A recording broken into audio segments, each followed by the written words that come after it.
ka thuolo mar gero klese ma kama kata gero infrastructure mondo chopeo makare jonyuol ntiere role mane monego beni girango maduogo kod mano mondo ranga achiel kachiel wadhi ane ira mashime wa Peter Orero mwalimu irange igni adekgi isebedo komiti mar somo lokruogi osetim duto ka intiere karka biro mag oganda mamoko donjo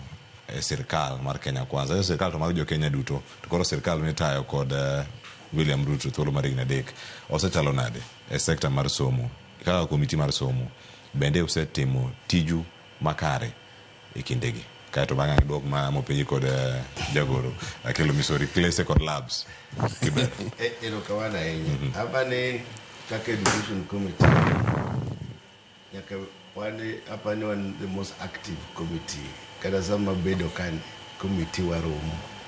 nyaka ne wane recess wasebedo kwaromo pile nikech wach education ma Kenya ka wase limo universities karibu te 3/4 me Kenya ka wang'iyo kakadhi wase limo TVETs wang'iyo kakadhi kendo wase timo recommendation magwa ne sirkal gimo winjo otimne TVET go lakini kapok kadhi mbele ing'enyi wan jopuonja kelo misore matinde katibu ne wan kode kupet to kendo ing'enyi ka en komako exam one examiners ko kawo 70 tanyama nago plus kata minus kanyo an be mediedi okiwara inya mane koro exam no bedo gine maber omiyo kanye ma wantie lakini chandruok ma wan ga Kenya ka en ni nitie gimiluongo ni paradigm shift we change education curriculum to sasa miketo a new curriculum aparo ka nikelo 844 wan apane ka wantie ne wan ga kele man watimo A level dire no koro 844 biro igolo A level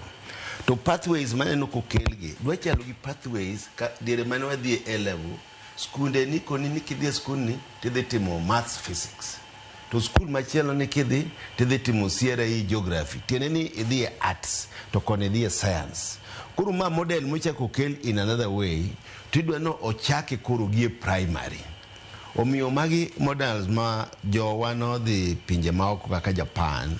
mo ng'i kaka education system gichalo omiyo koro gineno ni Kenya ka be no winjo gi kel education system madwa chalo gi maka ma skill based curriculum ma nyathi nyalo ng'eyo gimotimo kochakore chon ting'enyi Kenya ka pok nwadhi kiwango machalo first world countries pod one third world countries pod waonge gi equipments maber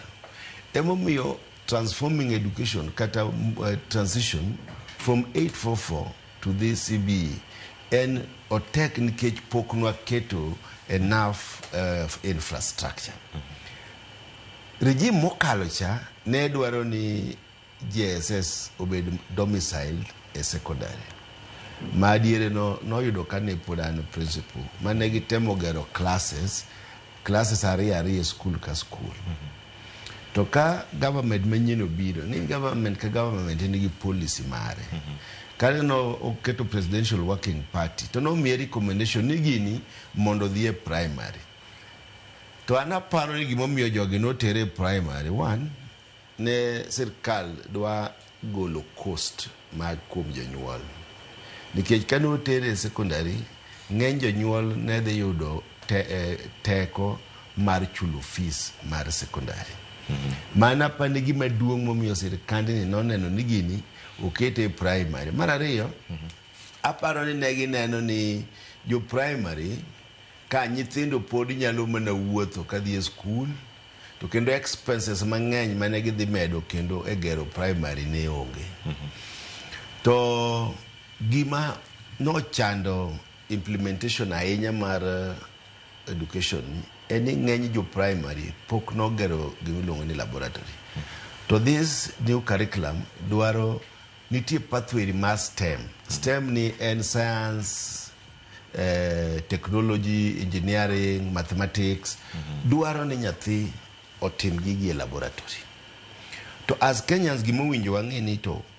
ere kaka wanyalo konyo system makoro oseketni ang'o ma wanyalo timo kaka sirkal to gi kaka oganda nyaka wang'e ni primary ka primary owinjo bed gi secondary mande gimowinjo koro wang'e sani ma kopo ni primary onge lab to nyithindo gi kapok ogerne gi lab to nyalo dhi e secondary ka iloso timetable ma combine secondary gi primary. Mano is possible. Koro sama jogi onge lab to jo primary gi nyalo dhi tie lab ka. Mane gik mowinjo wang'i manyalo konyo education masani. Ing'iye kuom thuolo marom nade machine. Koro ka ng'adi kar kanyo thuolo mar higni 3 kapod iranga telo mar Ruto tam 1 ero dhi karumo tam Ruto koro dhi bedo kacha kochomo weche mag yiero mondo ng'i ka gimo dhi bedo kare. Idwa time frame mane? Koro emomiyo awacho ni inyalo paro ni kaka education committee ne wach ka petition ni nowuoye ahinya nikech inyalo yudo ni higni 7 mokalo ne skunde inyalo mi 22,000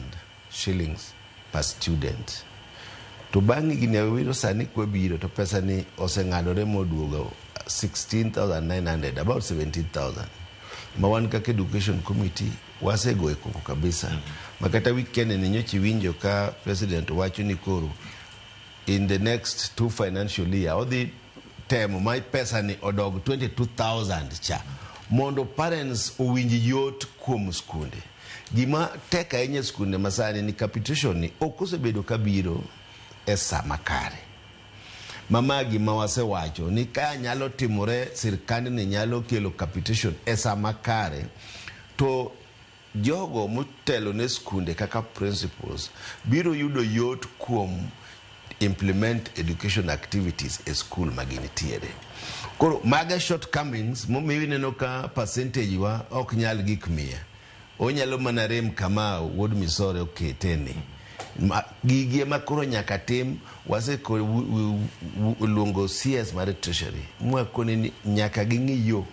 ma pesa mar capitation ni dhie school sami yawe school te yudo kose donyo. To capitation ni be koro nyaka gingi ni kaka ne owache 27 years agocha ni 22,000 ka nyaka nyithindo gi yudi bende gimi nyithindo go 22,000 ma nyalo miyo yot mar running school. Tane nyalo wacho kaka